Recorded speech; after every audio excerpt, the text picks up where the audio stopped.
บายดี FC Slur Fishing เฮาพามาเบิ่งก็กินปลา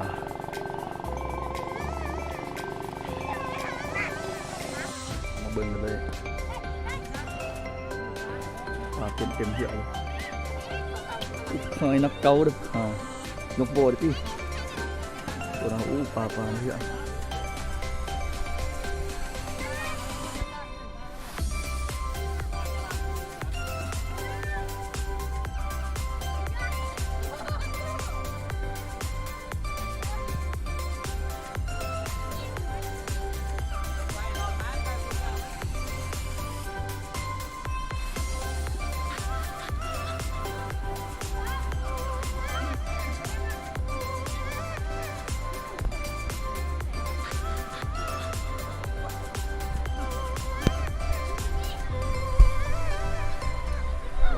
หลายโมงครับ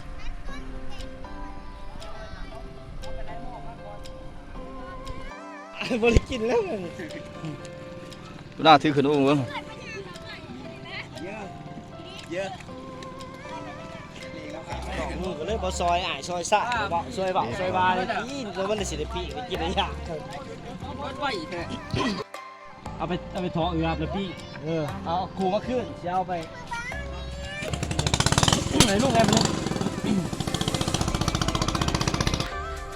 ไอ้ข้าวกลางวันแห้ง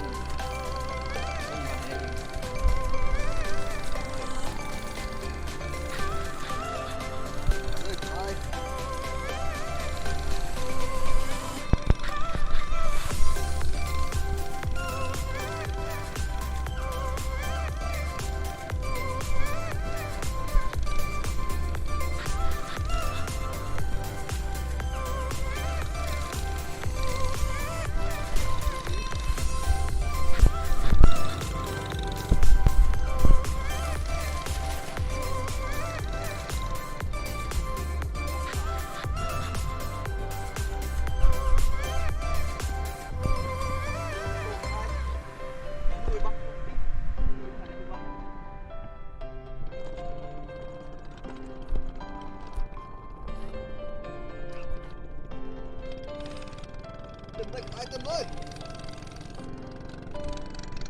ตัวยารถสีแดง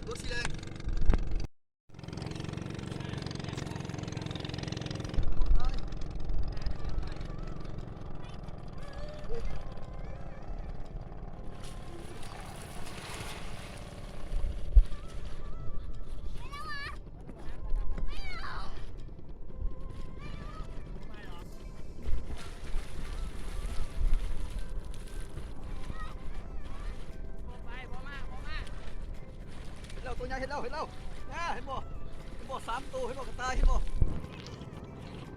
มีไงใหญ่เมาตายยังพี่ปลาครับเลิศนะยังพี่ตีนมา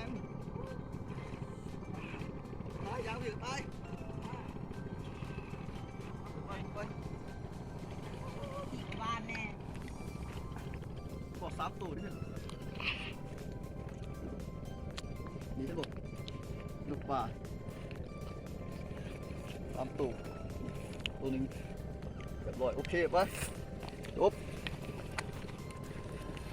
ไอ้แมงยังสุดโลดพี่ว่าที่ควายต้องไปใช้น้ำซึมกูแล้วตัวเล็กกินหรอ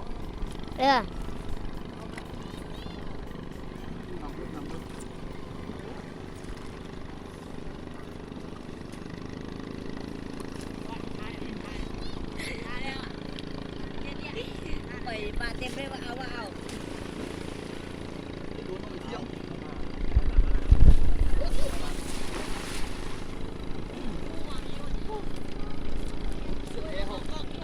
เดือนนี้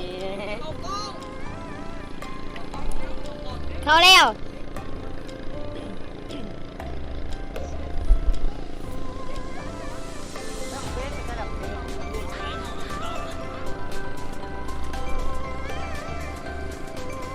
เต็มเลย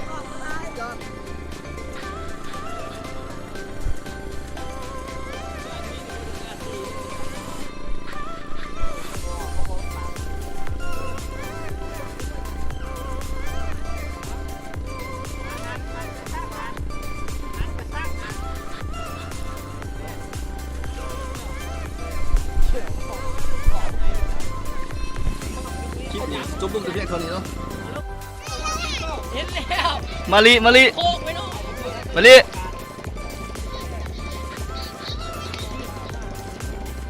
เอาคลิปนี้จบลงแต่เพียงเท่านี้เนาะนี่นะมาคลิปเนี่ยกดไลค์กดแชร์กด Subscribe เด้อ น้อยก็ขึ้นมาแล้วคำ